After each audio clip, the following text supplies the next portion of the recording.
Thank you very much, Master of Ceremonies. The Right Honorable Leader of Opposition in the 11th Parliament, the Chief Opposition Whip, Deputy Chief Opposition Whip, the Acting Coordinator of the Alliance for National Transformation, the Honorable Alice Alaso,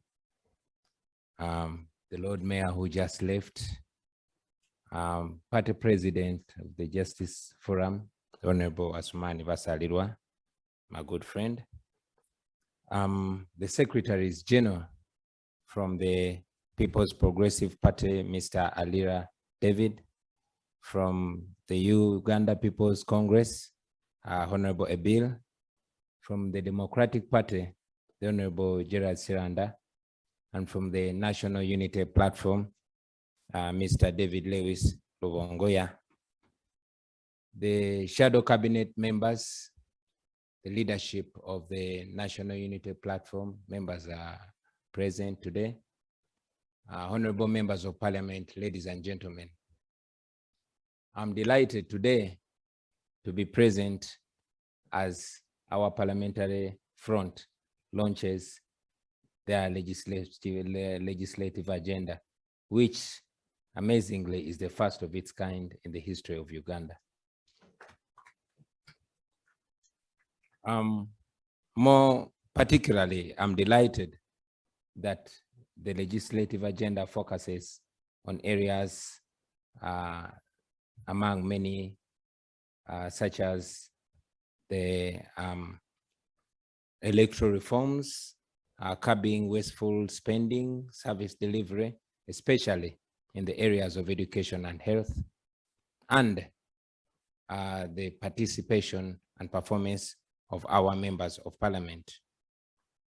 You all know, and it has actually been mentioned, that we've been severally criticized as a group that has no clear agenda, as a group that would sink this country if we ever take power. Many times we've been criticized to be a group that has no alternative policy. Although I've been many times encouraging such critiques to read our manifesto, the manifesto of the National Unity Platform, and indeed the manifestos of other parties, the ANT manifesto, the FDC manifesto, and the DP manifesto. I further want to encourage them to read this legislative agenda, because this legislative agenda largely covers, it's largely a reflection of our manifesto. So I know that such people criticize us that way simply because they try to cover the truth. And I'm very honored to see that every now and then the truth protrudes out and manifests itself. I salute you once again, friends. Honorable members, allow me to once again congratulate you for emerging victorious from an extremely, extremely violent election. We will all agree that the election in which you emerged winners was more or less a war front. And if it was a less violent election, we would have much, much more members in this house. But we are here and we have to work with what is here today. While we are here, ladies and gentlemen, I want to remind you that the common person down there in the common places, in the rural areas, in the ghetto, the common Ugandan is still skeptical about whether this parliament is capable of performing its mandate. You will agree with me that this parliament, like all other institutions of government, have been vulgarized. This parliament in particular has on many occasions, but more particularly on the age limit debate, has cast itself in very bad light with the people. So while you have a duty to, restore confidence of the people in this parliament, I want you to know the reality of where you are, the reality of the way things are. Friends, we are in a military dictatorship. I will say it again for clarity. We are in a military dictatorship. People largely have no faith in this parliament. So you must not sit here and forget the reality. You must not sit here and forget what is in the minds and eyes of the people that you represent here. Of course, it's very, very important to know.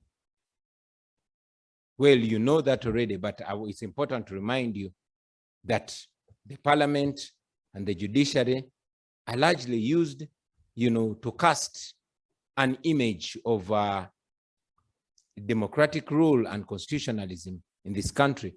They're only used to cover the truth. That is the reality of the matter. We all know that power, real power, does not rest in these institutions, but rather in the hands of those that have the guns. So we must remind ourselves of that, ladies and gentlemen. Of course, one may ask, why then are we in parliament? Why then do we have a leader of opposition? Why are we here in the first place? The Baganda say, omuzizi azimbya twe. We made it clear right from the beginning that we will use every available front, every available office to further the fight, the struggle for true freedom, justice, for true democracy in this country. And that is why we're here. We are not in the opposition because that's right, our rightful position. No. We are supposed to be government because people elected us to lead them. But the guns pushed us in this position. And this position we shall use to fight even further, to see that ultimately we get where we are supposed to be, where the people of Uganda rightly placed us. I was recently very encouraged by one of my good friends, now His Excellency Hakainde Hichilema, the president of Zambia. And I was reminded that actually victory is possible and it is in the near future for us. So friends, while we are here, prepare yourselves not just to be in the opposition. People have trusted us with a little. And the way we perform now is what's going to give them even more confidence to trust us with the entire country. So let's go to work. Let's do what we must do, and let us do it with diligence, with confidence, but most importantly, with humility and with integrity. Besides, ladies and gentlemen, we are here because it is not these institutions or organs of government that we say are illegitimate. No, these are legitimate institutions and organs. It is those at the helm of them that are illegitimate. And that's why we want to remove them so that these institutions and organs are not vulgarized any further. I will remind you very briefly of the clear indications of why we say those that rule over us today are illegitimate. Just the other day, yesterday, members of parliament from Greater Luwero, who were together with my wife, by the way, today is our 10th wedding anniversary. And just to remind you, I'm accepting gifts in terms of cash, land titles. Yeah, but on a serious note, friends, just yesterday, the incident in Luwero reminds you further of how we are being misruled. You all know the skyrocketing numbers of teenage pregnancies. You are all aware of the constant lies, year in, year out, term in, term out, of Madam Janet Museveni, the wife of the ruler of this land, who also doubles as Minister of Education and Sports, who also triples as the Maria Antoinette of our generation. has relegated the girl child to such a condition.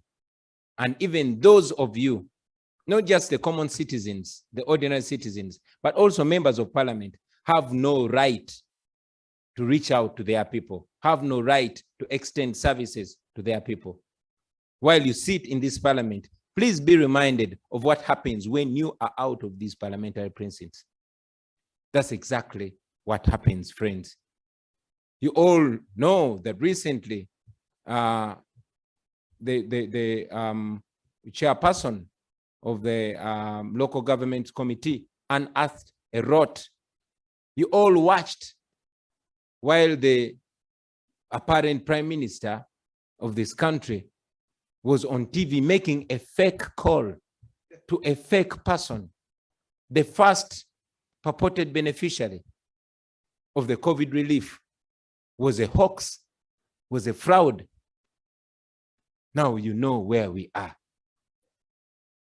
While we are so comfortable in this AC, we can very easily forget the reality, but the people are watching us.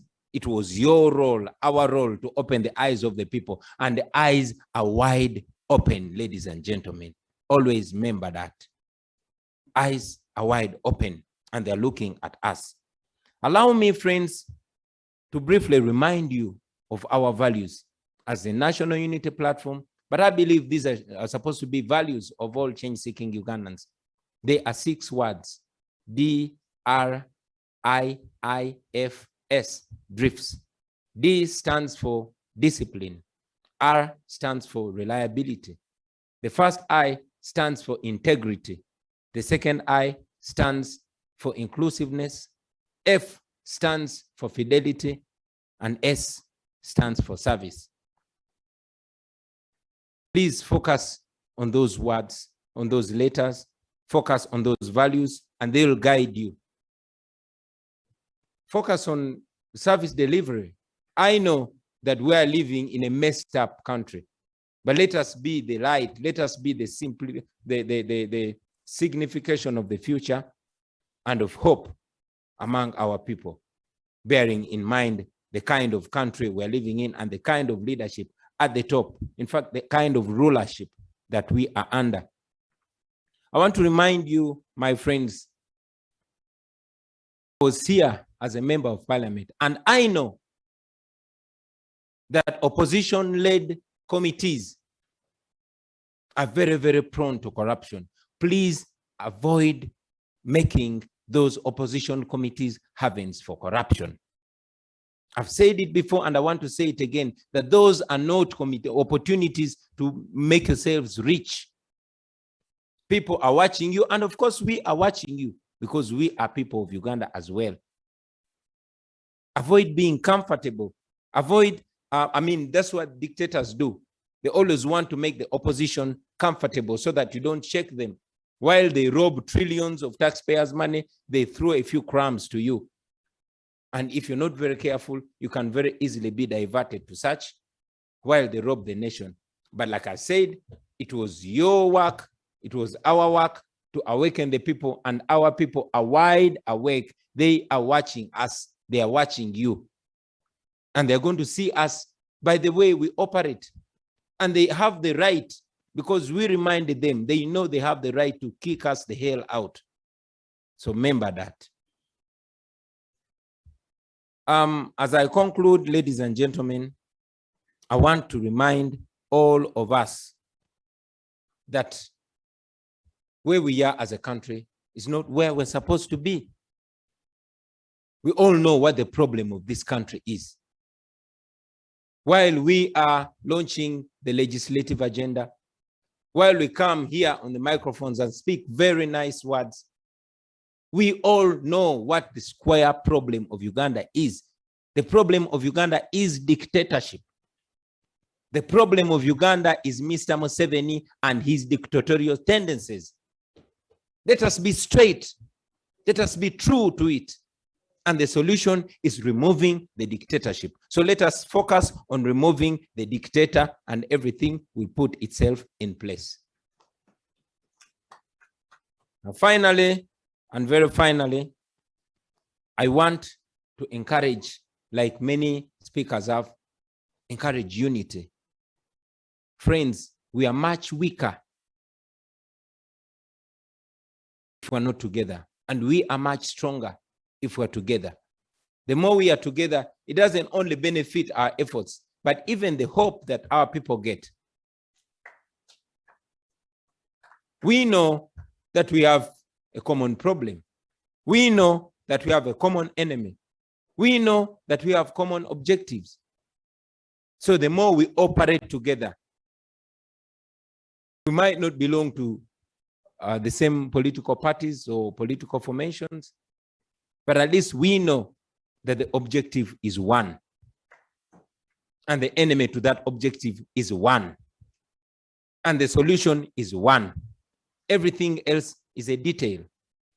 What unites us is much bigger than what divides us. So let's come together, friends.